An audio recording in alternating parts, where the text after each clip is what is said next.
back to Fitz Preacher Farm. Good to see everybody again. I'm glad you stopped by today. We're doing a little work in the greenhouse, and I'm going to show you part 2 of our irrigation system this morning, and show you how we hook these lines up. I've got to add another line over here. Back here the collards are about done. You can see the beets behind me, they're ready to come out. So we're going to add a line over here for our peppers, and then we're going to put down our landscape fabric over here, and we're going to succession plant another row, another crop of tomatoes for later. It's about time to put the shade cloth on, not too far away from that. But we're going to do that today. I'm going to show you how we hook these lines up. Real simple, because I know some of you have been interested in that. And it's a simple process. It's not hard, it's not complicated. It's so easy a caveman can do it. If I can do it, you can do it. So let me show you how it's done. Alright folks, if you notice, this landscape fabric has a blue line. They have lines ever so often. We have our drip tape, drip side down. I like to do drip side down. We have it ran through and under all of our fabric, and there are two basic, it's really just two basic, let me pull this out, tools that you need for this. This is your valve where your drip tape hooks into, and I'll show you how that works. You can reuse these. They're not expensive. I think they're maybe a couple bucks a piece, but you can order a bag of these. But they send you a tool, and it's got a little prong on here, and basically all you do, it's this simple. You take this tool and you stick it in that header line. Did you see that? It went through it. You pull that out, and this valve has a little nipple on it, and all you do is, sometimes you put a little lubrication on there, it helps it too.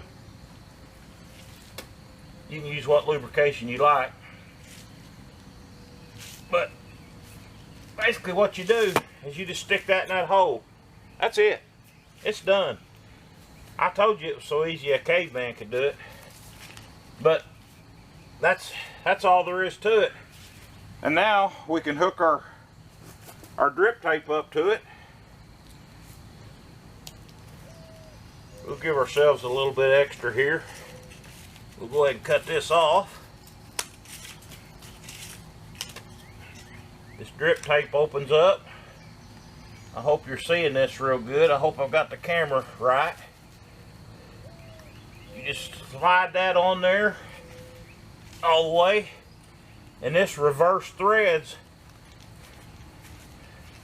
left hand threads. You tighten it down and you're done. Your drip irrigation is now hooked up.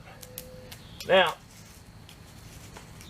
each one of these has got a row down through here. I've got these. This one's turned off. Let's just say you want to water this row or fertilize this row all by itself. You don't want to do that. You just go down through there and turn this valve, and you can water one row or all the rows at a time, whichever way you want to do it. It's real simple. They made it real simple. And I know some of you were questioning if it was hard and how do you do that and all that, but we can water and fertilize through this drip system all at the same time. And it saves a lot of water, saves a lot of time. But we'll hook the fertilizer unit up to it in another video. They call it fertigation, and we're going to fertilize while we're irrigating. So that's kind of basically all it is. It's not anything complicated. It's pretty simple. They send you this tool. They give you this little tool that goes with it, and these are, like I say, these are cheap. These are like maybe $2 a piece, maybe cheaper than that. But you can buy a kit from Growers Solutions, and it'll do your whole garden. that's how I got started a couple of years ago. I bought their kit, and I think the kit was $100 maybe, and it had all of this stuff with it. It had the header line, which is the hard line, and it had a big roll of drip tape. I think you could do like maybe 100 by 100 garden with it, but it was real economical. And I'm gonna tell you, it really works. This drip irrigation underneath this black plastic is the way to go. This landscape fabric. People say, well, don't your ground get hot? Actually, they've done tests, and I tested it as well. I went out and put a thermometer in just the ground by itself. And then I put it in this, and the ground underneath this black plastic, this black landscape fabric, is actually cooler than the regular ground because it's actually shading the ground. You get less evaporation, you get better bang for your buck for your water. I don't know about where you live, but the water's getting expensive here. And I think it's really worth the money to do this. But I hope that helps you out, and I hope that gives you an idea of how easy it is to do it. And I'd recommend it to you. If you've got a garden and you're having problems watering and all that type of thing, this is the way to go. And you can bury this drip tape in the ground. I did that last year.